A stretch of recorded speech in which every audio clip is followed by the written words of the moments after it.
Hi, I'm Mike, and this is my kid sister, Marianne. Hi. We're going to show you a few tools that you can use for cutting foam.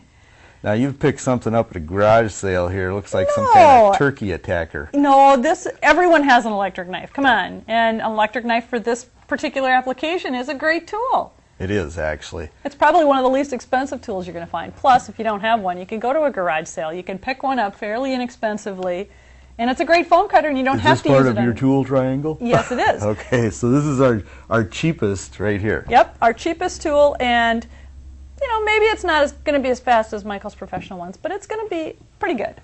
Well, let's go in the middle for price, anyway.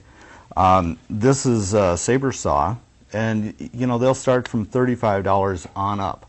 The important part about this is the blade. The blade has no teeth. It's just a blade. But you're limited in the length. Exactly. 2-inch foam or thinner. Or thinner. Yeah. Now the other thing that'll happen is when you go to the store to buy that blade, it's going to come in a package and it's going to say for foam. And rubber. And rubber, right? Forget about that. So you'll see that it's for that specifically, just in case you're curious about which blade is the one you should have. Last but not least, the $400 one that we use professionally. Your favorite tool. Yeah. It also has a shoe on the bottom. Now, they both, now you look at the old turkey cutter here, it's got two blades that oscillate back and forth. So does this one. That's what makes it kind of nice. And if you look at the blade I have compared to the blade length Michael has, our blade lengths are pretty much the same size. You can cut a lot with that, We can cut a lot with this. The one thing that's going to be difficult, like he said, his is at a right angle to the table, and it's going to be able to cut his foam really nicely. I'm going to have to work a little harder at mine to keep it totally up and down as I'm cutting my foam to get that nice crisp edge for my project. Let's show them how to do a little bit of it. We can do that. All right. We've taken a piece of foam and we've marked a few lines on here. We're going to show you how the turkey cutter cuts this one, the saber saw, and the professional saw. And why don't you let that little turkey saw start sawing? You know, the one thing you want to do with this one, you've got to have cardboard to protect the tabletop. Yes, okay? that's because you're going to ride that blade right on the cardboard. And as I'm cutting, you're going to you hear it hit the board. Yep. If I can make it run. I'll hold it.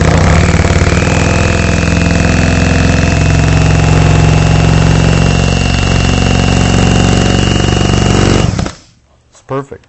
Now, with that type of saw, you're going to have a little residue down at the bottom. Yeah, but it just tears off. It pulls right That's apart. Not too bad. You've got a nice edge to work with. We can work with any of that.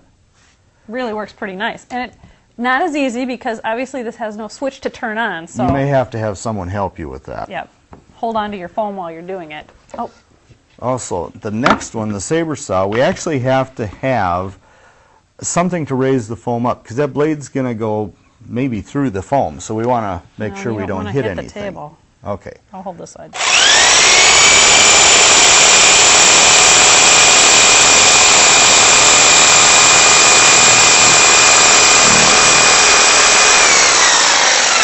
Now you notice too, since the bottom of this shoe isn't totally flat, it tends to catch a little bit. Yeah, I saw at the end it kind of did that. Now this one, again, you have a little residue left over. You can even cut that with your scissors if you wanted to. Yep, you can. Okay. But it still gives you a straight edge to work with. You know though, as you look at it, it's got a little rough. A little ripply because of how it was catching on the edge. But it's an option. Okay, the last one, of course, is the professional saw. And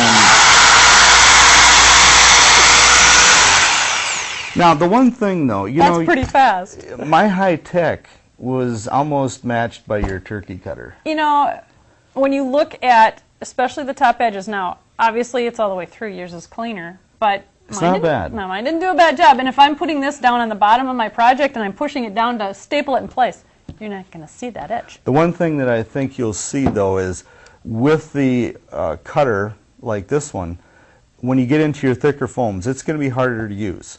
Yeah, now, this is true. That's where, and if you're going to do a lot of cutting, that one's going to take a And lot if you're longer. doing a foam that's even thicker than this, your saw blade in the saber saw is going to be pretty tough. It's not going to go through all the way.